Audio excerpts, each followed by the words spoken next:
Hey, business building warrior. So glad you've joined me today. My name is Jim Cockrum. This is Silent Sales Machine Radio. For the next few minutes, we're going to be talking about building an Amazon business. It's one of the favorite topics around here.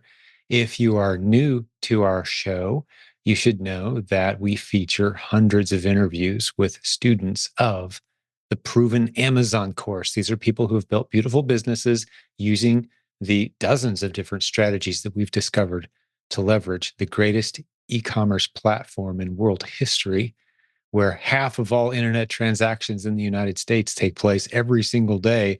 I'm talking about Amazon. And while there are numerous strategies that we've identified, we have one specific strategy that we teach to the vast majority of our new students because it's the lowest risk, lowest cost of entry, highest odds of success strategy that we've identified. And we love teaching it. So once a week or so around here, instead of doing an interview, we do a Coach's Corner episode, which is where we bring on two of the great coaching leaders from our team, and they dive into some of the common questions that they're getting from their students. We've coached at this point nearly 10,000 students over the past 20 plus years in e-commerce, the past 14 years or so. Predominantly, we coach on Amazon. But we are a multiple income stream community. We love using the internet in numerous creative ways to launch and grow multiple streams of income. But today's show, like I said, is about the specific strategy where most of our new students start, where most of the podcast interviews that you'll hear on our program, with over 800 episodes, the vast majority of them have been interviews of students succeeding with our Proven Amazon course, Beginner Strategies. And that's what the concepts that we discuss today are all about. If you're new, we want to make a very strong case with today's show, once I bring on our guest hosts in a moment, that there are numerous reasons why you'll want to get started with as many possible products as possible when you're getting your business rolling. We want you selling just a handful of numerous products. And we'll explain the many benefits that accompany a strategy like that. Instead of going super deep with just one magic product, you're very smart to find a bunch of different products and buy just a few of them and get your business rolling that way. We call it going inch deep, mile wide. And you're going to hear several great examples today of why that is a super smart way to get started if you're brand new. If you're ready to get started and you want to jump in with the world-class training that we offer in this community, the same training that's behind, again, those hundreds of success stories that you've heard on this show, the 2,000 plus success story posts that you can see in our Facebook group. There's a link to all of that at silentjimdotcom, by the way, if you want to go see it for yourself. Where we suggest you start is the Proven Amazon course, provenamazoncourse.com. One last little announcement before I turn the show over to Brian and Robin Joy Olson, two great coaching leaders on our team. And it's this. We are well past 600 people registered. I think last I checked, we're coming up on 640 people or so or have been registered already to attend our upcoming conference, May 23rd through 25th of 2024 in Orlando, Florida. Hope you can join us. All details are on this simple three-word website. The website is The Proven Conference. Get over to theprovenconference.com and see your options. Maybe you can't join us in Orlando live.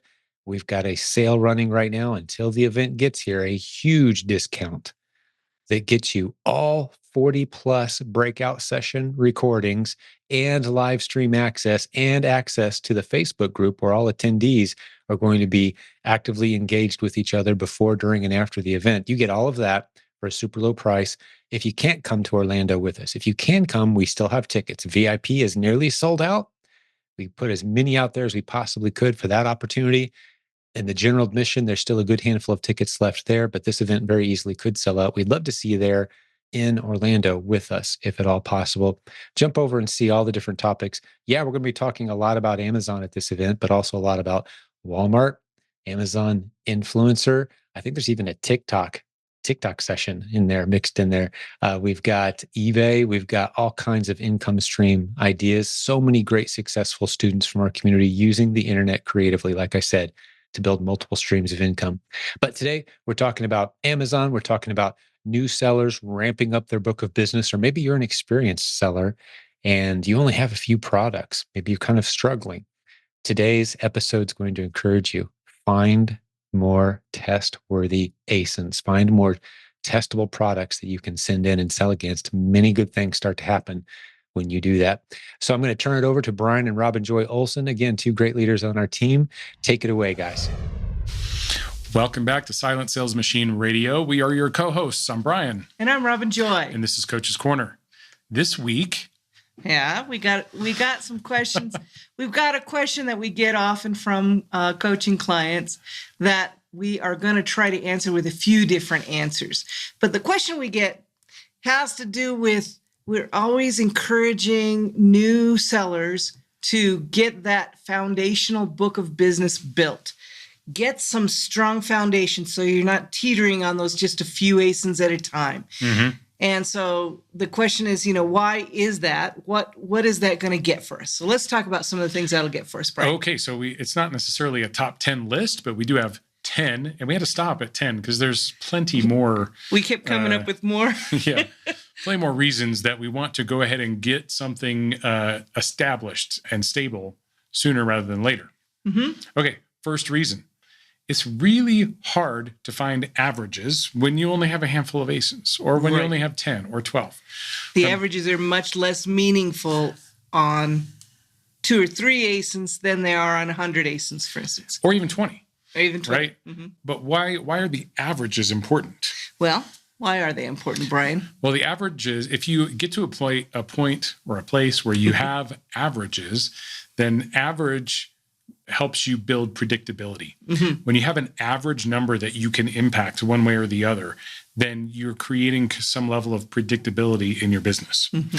Versus, if you don't have enough to have averages, one thing can just put you in a tailspin. Right. Right. That's right. So when you're working with a book of business and something happens, it might impact your average a little bit, but it doesn't throw your whole book of business out.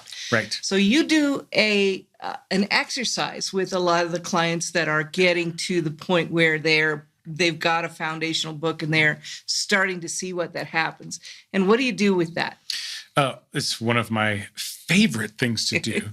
Everything's your favorite.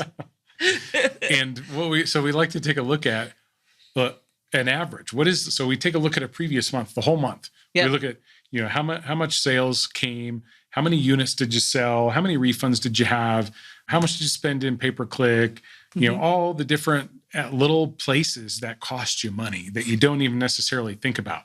How many items did you recall, right? How much did you spend on shipping, maybe? How much was your inbound transportation?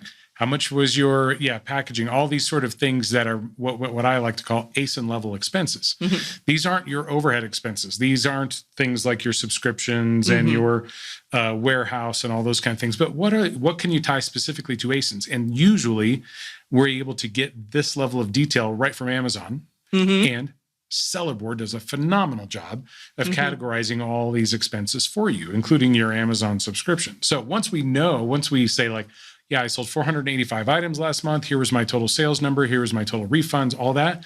Then we get an average of every time you sell something on average, what happens. Mm-hmm. And then we can affect change to those averages. So mm-hmm. we can say, okay, wow, your inbound transportation is high. Well, the March 1st fees must really be kicking in for you, right? Right? Yeah. You can see what the impact is overall rather than, ouch, that happened to one or two ASINs and that's all. But then you can also theorize some changes and then start sourcing slightly differently, right? Mm-hmm. Like we want to add in some items that have lower FBA fees, mm-hmm. which means that's also going to impact our storage fees, and that's also mm-hmm. going to impact our inbound transportation. So just making one small tweak, we can make a dramatic change to our business in the averages of our business. So that's just one of the things that we love about doing that I love about doing that is, and that's one area, which was, the inbound. Well, one area which was the size of the item, which impacts multiple areas in mm-hmm. the averages of your business.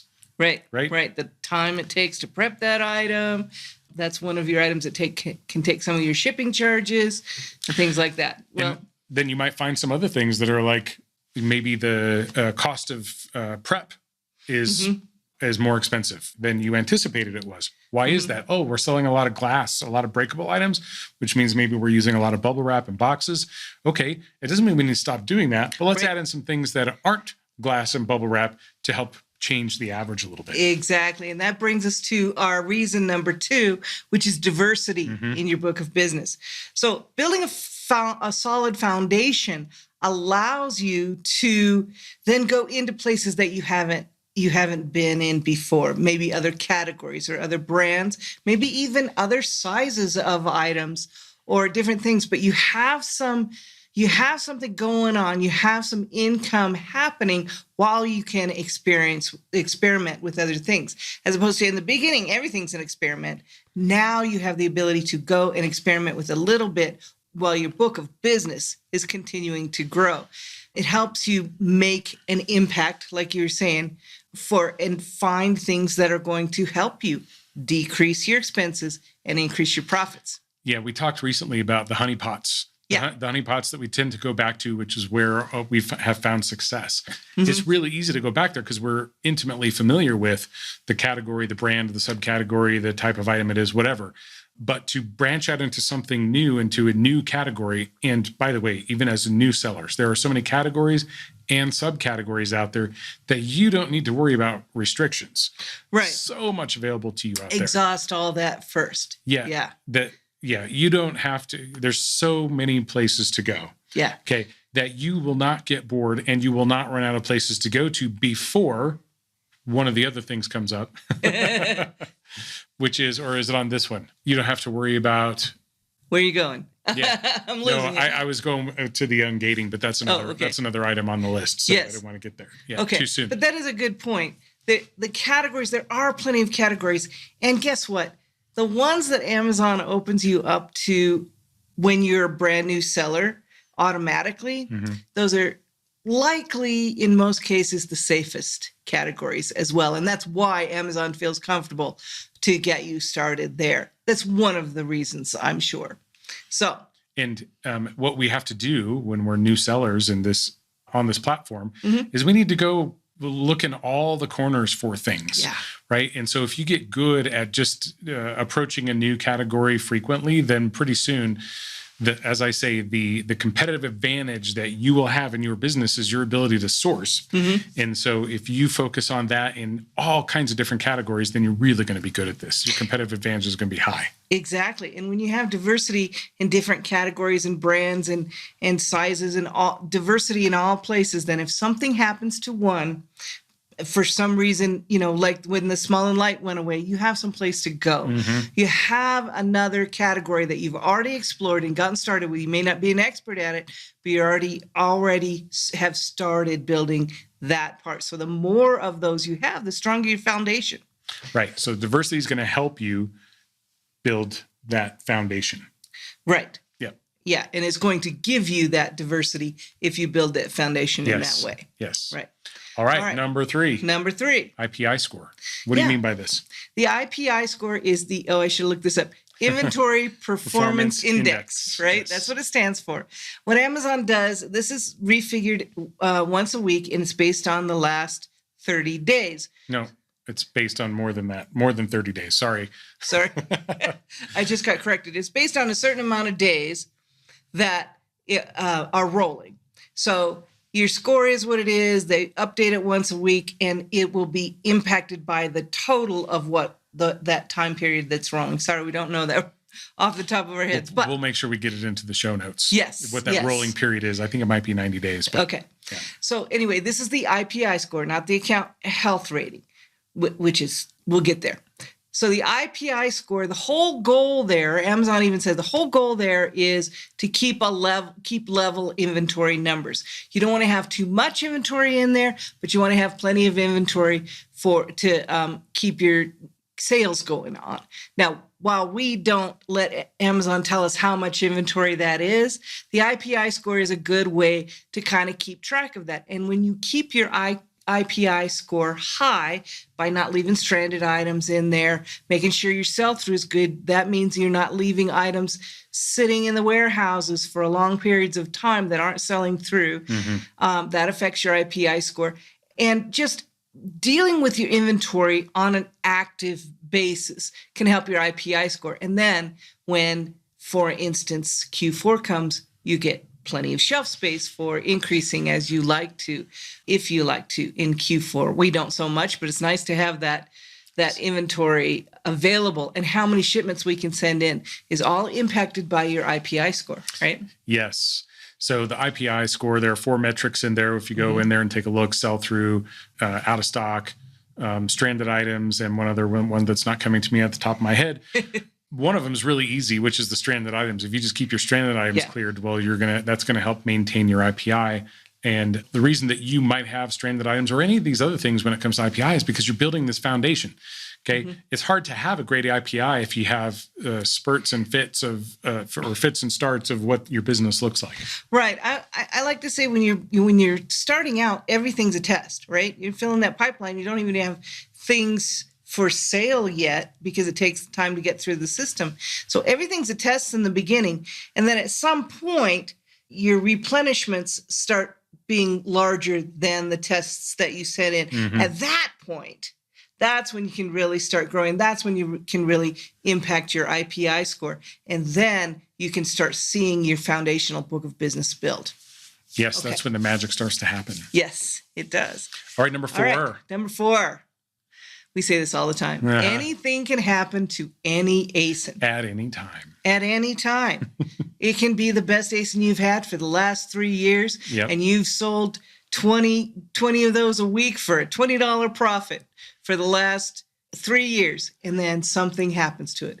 Amazon changes the rules, so the listing isn't a correct listing anymore, and they close it, or you lose the supplier, or there's the brand decides they don't want you to sell that anymore, or anything can happen to any ASIN at any time, which is fine. That's okay if you have a foundational book of business built, because that one ASIN hopefully is not a large percentage of your book of business. We don't like to see any one ASIN get a large percentage of the inventory that we're sending in every week. To help with that diversity, to help spread that risk. And that's the next point there is it keeps the risk low. You're jumping ahead. I am. Number 5. Do you have anything more to say about on the anything can happen to any ASIN? No, other than just this underscores the need to be really good at sourcing. So if you always have new things coming in, and by the way, you don't have to be the sourcer all the time.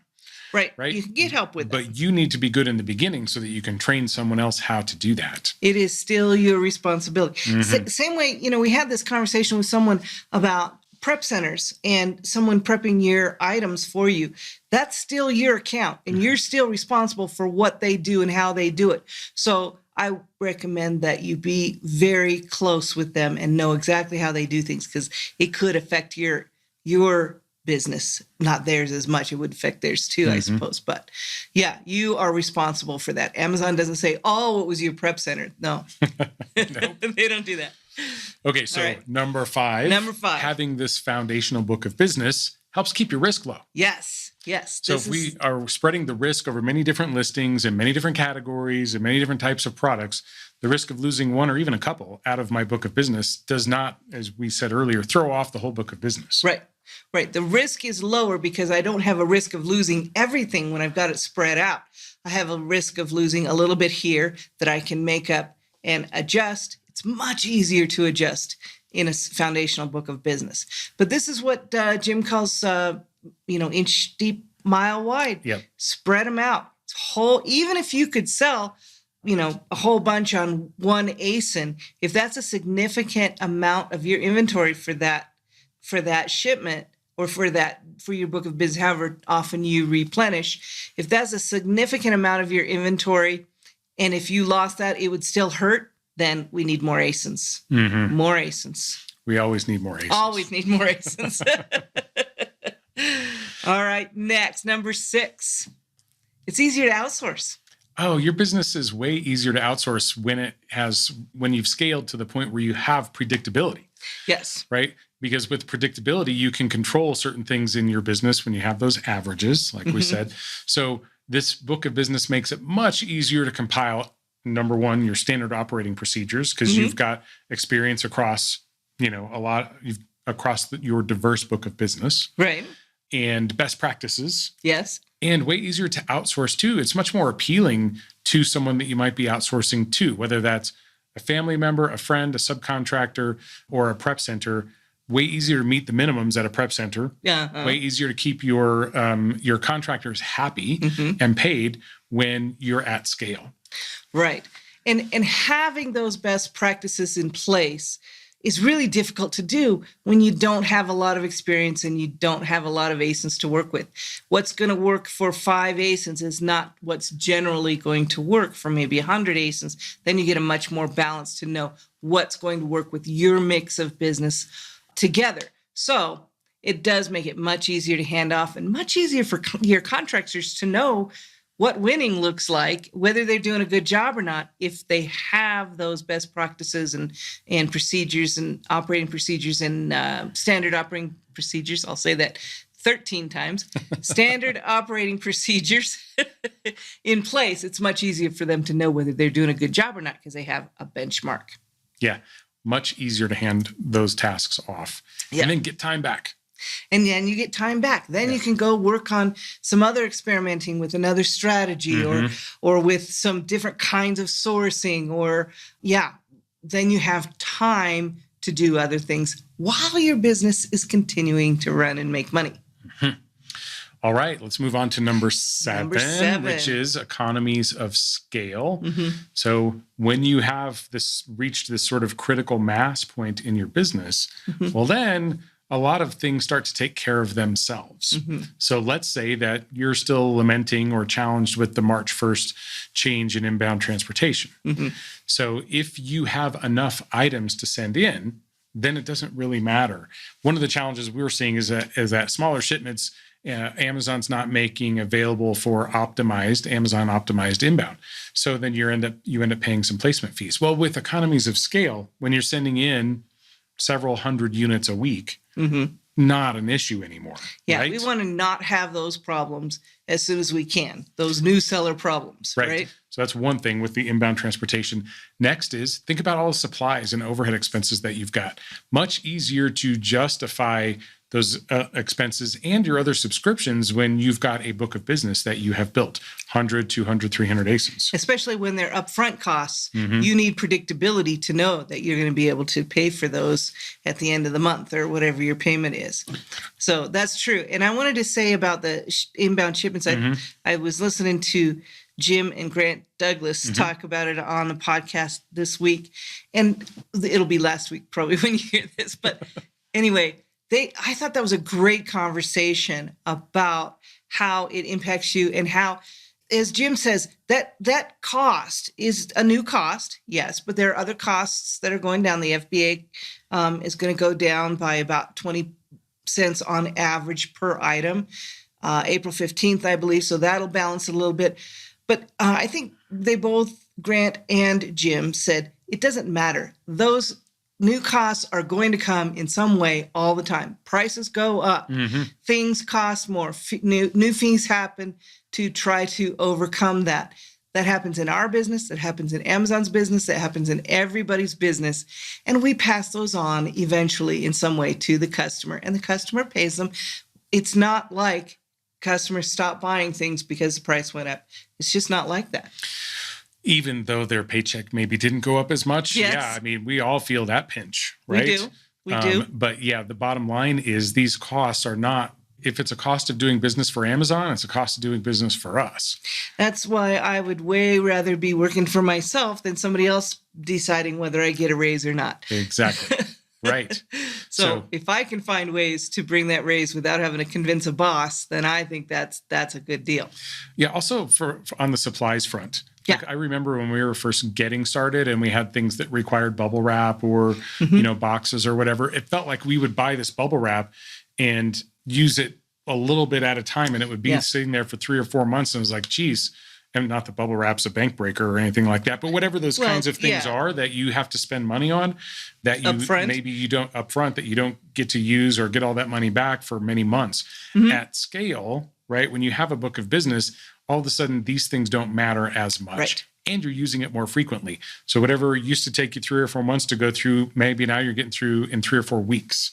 So you're sort of lines up with the turn of your getting your money back as well. I was just thinking that, that's how you keep your money turning, you keep your inventory turning, you keep your supplies turning. It's all part of the machine that you're building here. All right, great. So that was economies of scale. Account health rating. Now, I said we were going to get to this one. This is a big one, I think, because the numbers are very clear of what you're trying to get here. Account health rating is a score, AHR, it's called sometimes by Amazon. And you'll see it right on your front page, and you'll be able to go in Seller Central to see what yours is. Everybody starts with a score of 200. Less than 200 is no good. More than 200 is good. But 200 is the cutoff. It's the middle ground, and that's where they want you to be, 200 or higher. Okay? So you start 200, and then any policy adherence issues that happen, deduct points from the 200. Well, once you get below 200, then you're in trouble. You're at risk. You're at risk, right? So you want to stay above 200 if you can. So what we want to do is start building that 200 up higher so that if something does happen, that we can tolerate that. We can absorb that because we've got extra points, because they take points away if something happens. So how can we get to increasing our 200 points to something higher? Well, here's how Amazon tells us exactly how to do it. You increase your AHR, your account health rating score, by 4 points for every 200 successful sales in a rolling 180-day period. So you need to get up to where you're doing 200 sales at least within 180 days, and that rolls, and then you get 4 points for that 180 days. Then if you can do that to 400 sales, you're going to get 8 points, and so on and so on. So the more you can increase that score by selling more items, and those should be successful items. Of course, you want to make sure you're not getting complaints and things like that, doing a good job with your prep and everything, then you are going to be able to absorb, most likely, things that are not really your fault that do happen to your account. Now, before you raise that first 4 points, you're at the riskiest period for something like that to happen. So you want to get those built up to at least 200, 400, 600, and on as quickly as possible. So you have some tolerance for something to happen, and you don't just actually over 250, I believe, for is it 6 months, 250, you get the account health assurance, where they will work with you. They won't just shut you down. They will work with you if you have an issue, for sure. They usually do anyway, but this is a guarantee that they will try to do that unless there's something blatant. Just to be clear, you said get to 200, 400, 600. Sorry. Not the score. We're talking about, well, it is your score, but the way that you do that is by selling that many items. 200 sales. 200, yeah. So will give you 4 points. Right. Yeah. 400 sales in an 180-day period will give you 8 points. Right. Right. So how do you... Or maintain those 8 points. Right. Right. So 200 will give you 204. 200 sales in here we go with math. 200 sales in a 180-day period. So basically 6 months. Yes.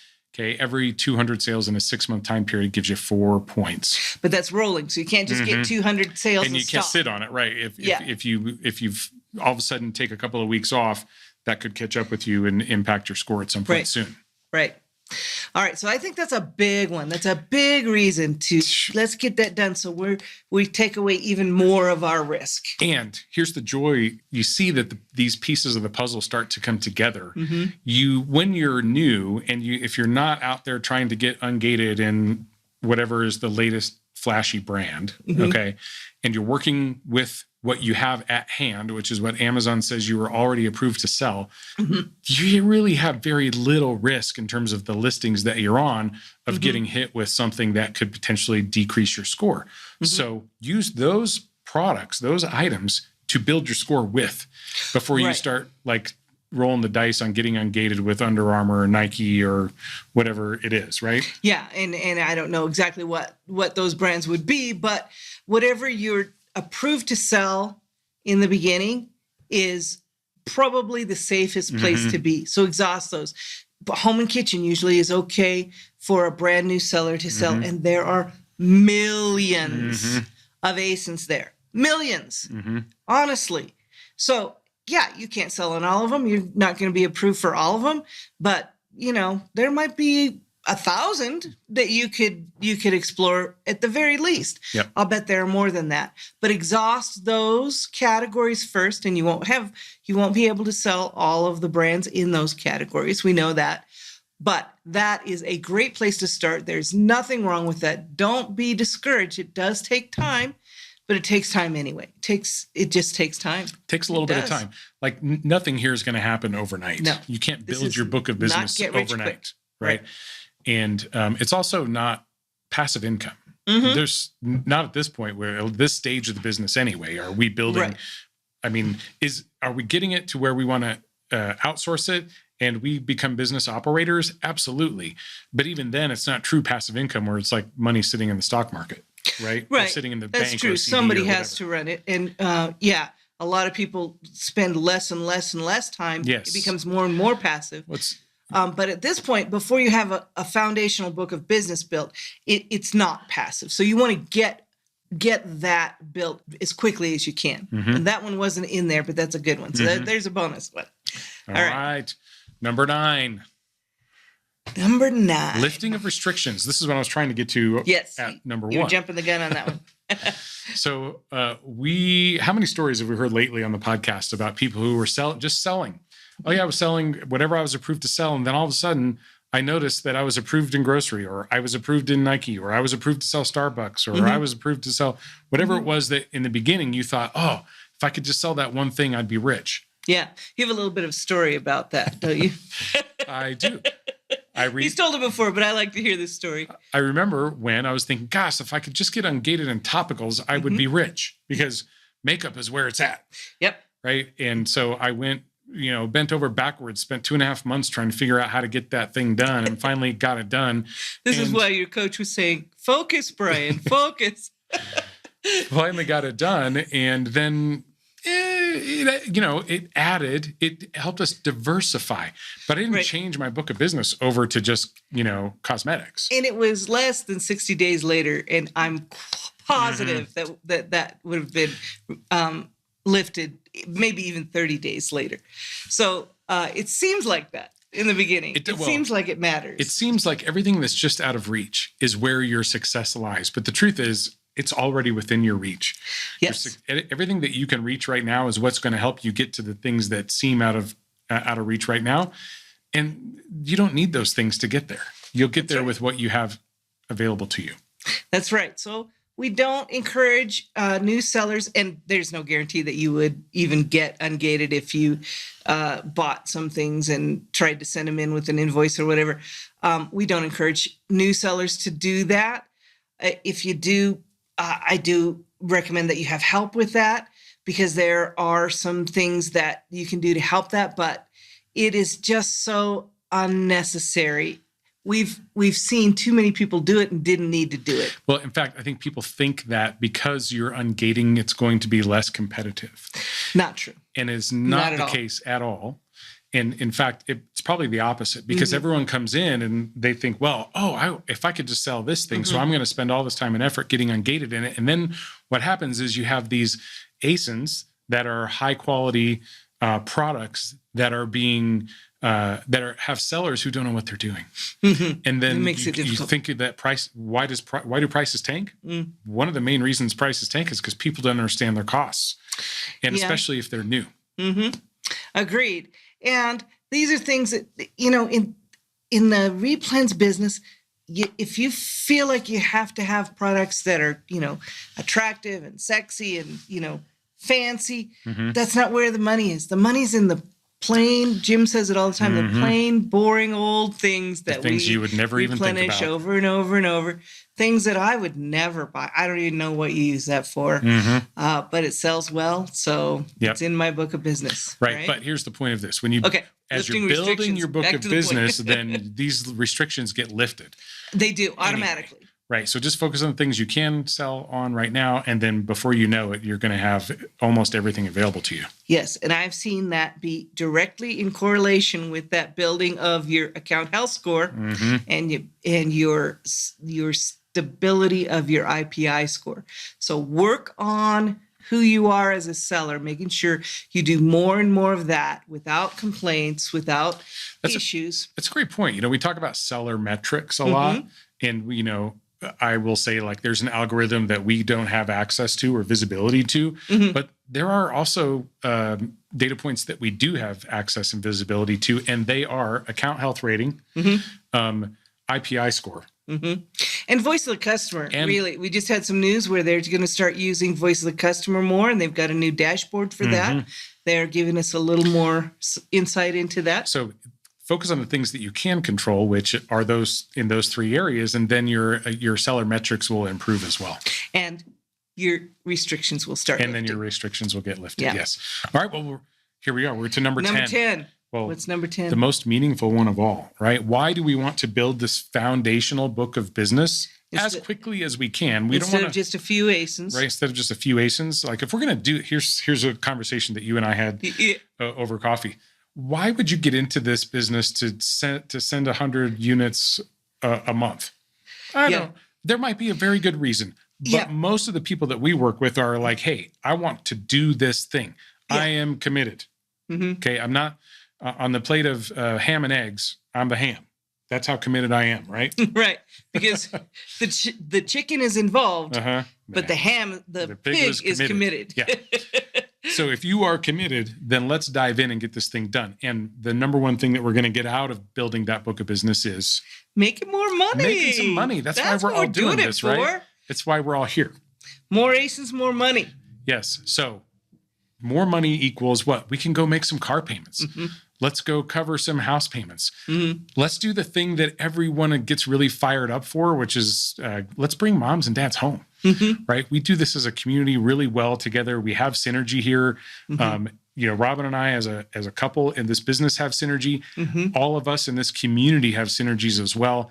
And the community is so supportive. If you see anyone come out there and share their challenges or what is going on in their business that they might need some help with, everyone flocks to them. Yes. And gives them support and answers. I love it. It's a beautiful honestly, really love it.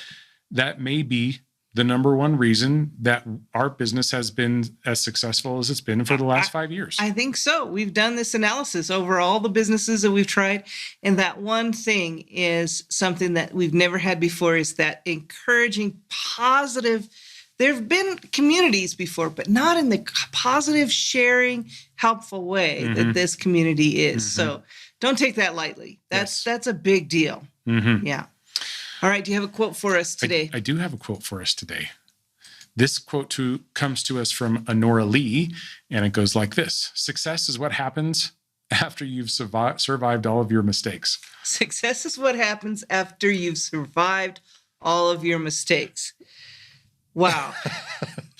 Which means that if you're just waiting for success to come and not doing anything, it's not going to happen. Yeah. You got to get out there, make all the mistakes. Yeah. Get those mistakes behind you. How do you get really good at something? You make mistakes. Yeah. Right? Yeah. Get the mistakes behind you so that you can have the success in front of you. There are going to be mistakes. They just are. You got to get them behind you. The only way to do that is to go through them. Let them happen. Can't go around it. Deal with it. That's right. Can't go over it. There's a grandkids in the lion hunt. Got to go through it. Got to go through it. Can't all right. So we need to build this book of business. How do we do that? Go find more ASINs. We go find more ASINs. This should be your mission, your challenge for the next 90 days. Make yourself that challenge and say, I'm going to go find 90 ASINs in 90 days. Yeah. If you can do that, you are going to be well on your way. All right, let's go get some ASINs. All right, let's do it. Thanks, everyone. Thanks, everybody. We'll talk to you soon. Hey, thanks for listening to the show today. But before I let you go, we've got a guest who we bring on once a week or so around here. Actually, a couple guests. This time I've got Mr. Jeff Schick of jeffschick.com, along with Leah Modlin, a great leader from our community who's actually joined Jeff's team to help serve our community and other Amazon sellers. So, hey guys, good to see you again, Leah, and nice to see you too. Welcome back. All right. Thank you for having us on here. We're glad to be here. So just, I wanted to touch base. We've seen a rise of what people refer to in the industry as quote unquote Section 3. But what it really is it's nothing to fear, because every suspension is Section 3. But what we're really talking about when people say Section 3 is supply chain audits. So what we've got right now is a rise of supply chain audits. They're just coming back. I think, they happened first on October 31st and November 1st of 2023. And people were panicking because no one had seen a supply chain verification before. Now, we've gone through over 50 of them with our clients. We have a system and a process in place. If you've got good documentation, it's really nothing to fear, as well as obviously beyond documentation, good supply chains. So really, just to debunk some myths, Amazon is not doing this to get your supply chain and figure out who your supplier is. They're not going to cut out the middleman. They're really doing it because they're trying to make sure that you're not selling counterfeit goods or stolen goods within their platform. They don't hate resellers. And so that's one of the theories I don't heard hate resellers. I'm like, we represent 40% of their revenue, guys. They don't hate us. They want us. But they do have to keep their supply chain clean. That's what it was all about, right? So retail receipts, retail store receipts, safe, right? Correct. I mean, they want you to sell, Bisquick on Amazon. They just don't want you to sell Bisquick that's imported from Shanghai, China, that's, got cadmium, arsenic, and lead in it. That's what they're trying to protect against. Or, the Bisquick that was shoplifted by some, 12-year-old human smuggling or human trafficking victim in Southern California. That's what they're trying to protect against right now. So key things to keep in mind, again, supply chain is everything. Know where you're buying it from. You don't want to buy anything from bargain, outlets that don't have itemized receipts. Bin stores are off limits for sale on Amazon. Liquidation is off limits for sale on Amazon. If you really want to be, staying at those national brand stores, even your local, grocery stores can sometimes be suspect. So if you're sourcing at local grocery stores, I encourage sellers to talk to me about it so we can figure out if it's a safe place to shop. Because when you don't want to find out that it's not a safe place to shop when Amazon's asking you to verify your supply chain. And one of if you're shopping rules, at, the Publix. One of the simple rules you gave me, Jeff, that I love is ask the brand. That easy. Ask the brand. Is this retailer or website that I'm about to buy your products from, are they legit? And if the brand says, yeah, they're a legitimate distributor, a receipt from them is proof that you've got good product. That covers you, right? And when in doubt, absolutely. Have put Jeff on retainer, put your team on retainer and give you guys a shout. But we've done that a couple times. And it's always a relief to hear the brand say, yeah, they're legit. Even that small mom and pop shop down the road could be legit, or they could be selling shelf pulls and, returns on their shelf. You got to know. And one way to know is to ask the brand. Verify with it. Ask the brand. If you can go to the brand's website, and type in, like for instance, I was trying to find True Fruit the other day, which is like a chocolate covered frozen fruit. Mm-hmm. If you go to their website, you can actually type in your zip code and it'll tell you what grocery stores nearby sell it.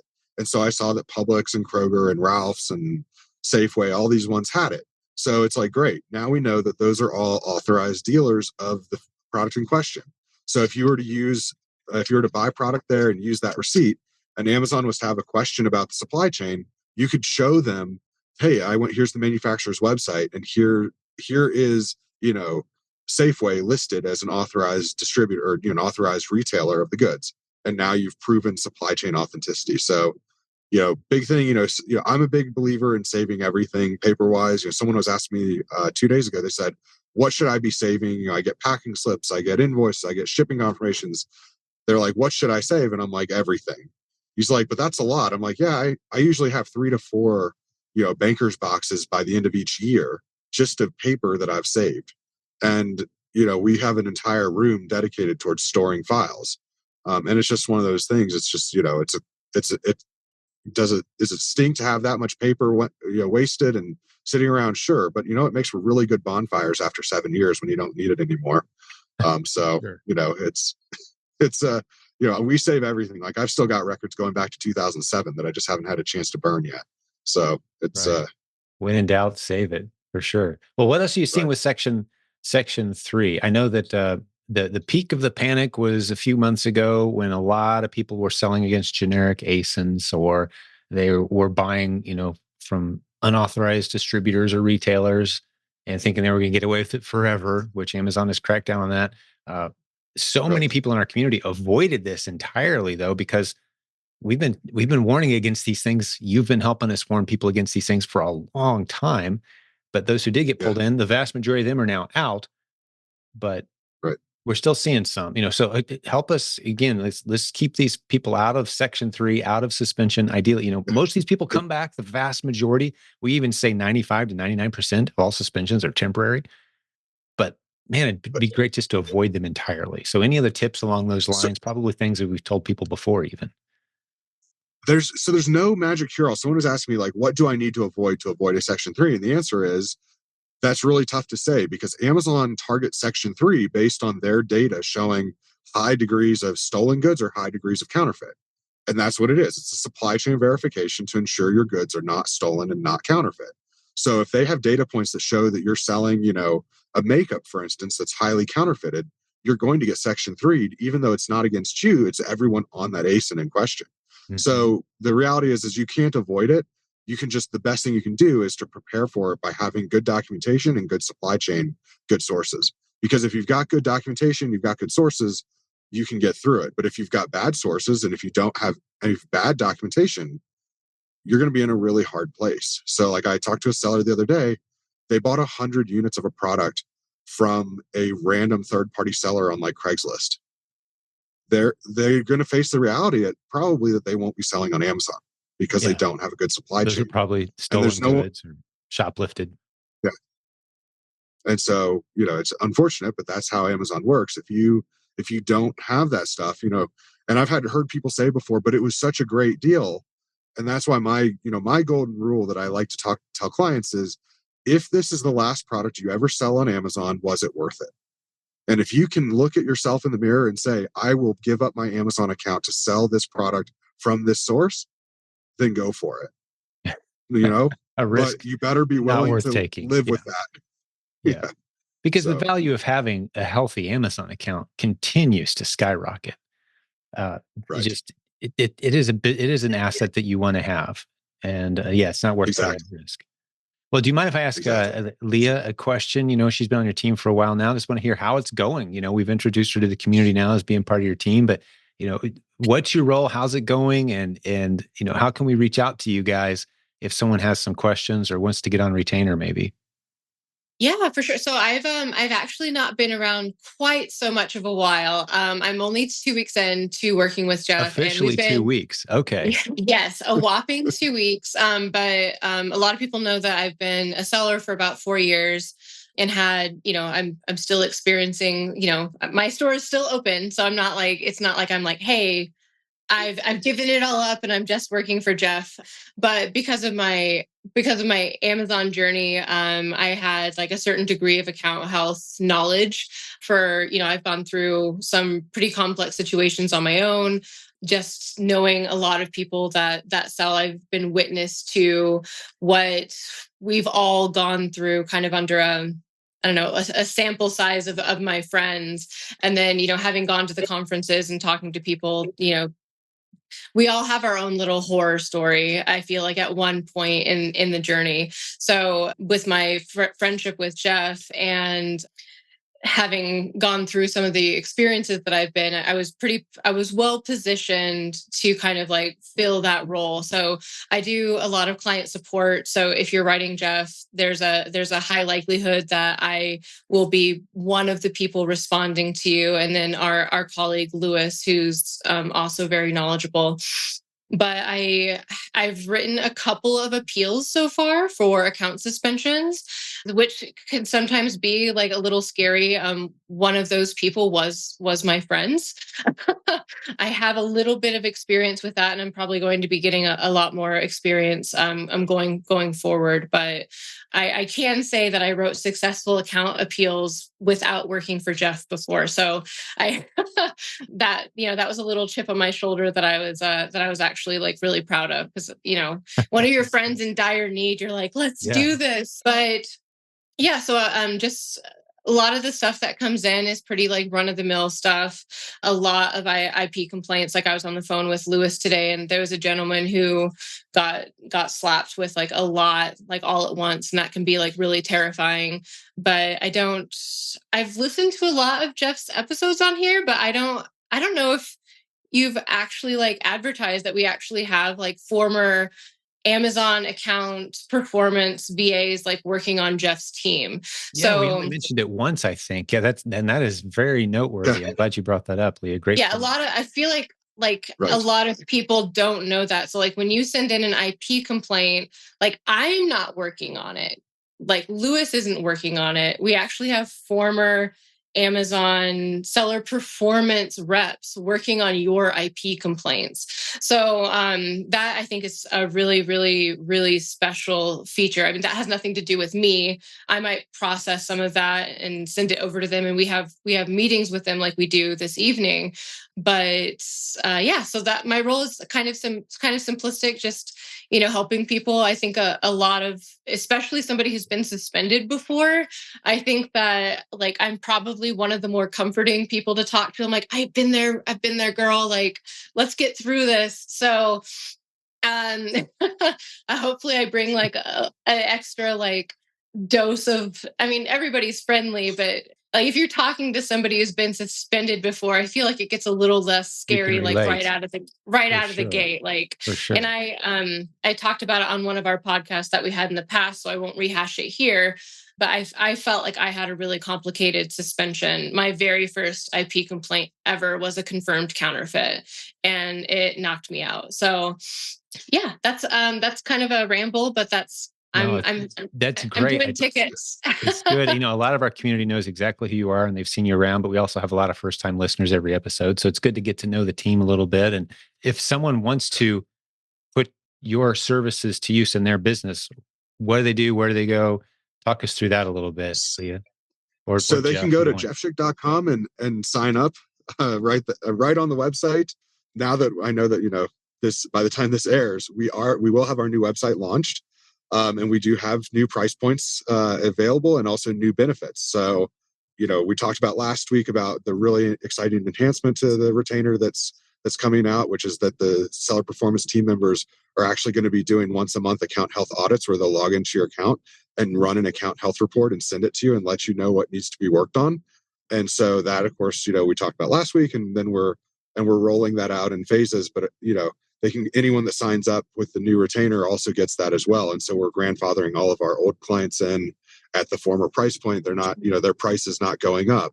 But for new retainer clients, reach out to us if you're a listener on here, and there is a discount for PAC listeners who listen to the podcast, and we can give you that coupon code. So be sure, awesome. if you want to we'll shoot us stick an that in email, the show notes as well for folks. Yeah, so they can be sure to get Absolutely. that discount. That's a brilliant add-on feature to what you guys already offer at a ridiculously low price. So I know we use your services. Most of the leaders on our team do as well, and we're just grateful to have that in our pocket when we need it. Well, great seeing you guys again. Thanks for hanging out with us a little bit today. It was a pleasure seeing you, and we'll do this again next week, right? Sounds good. Thank you. All right, guys. We'll talk to you then. All right.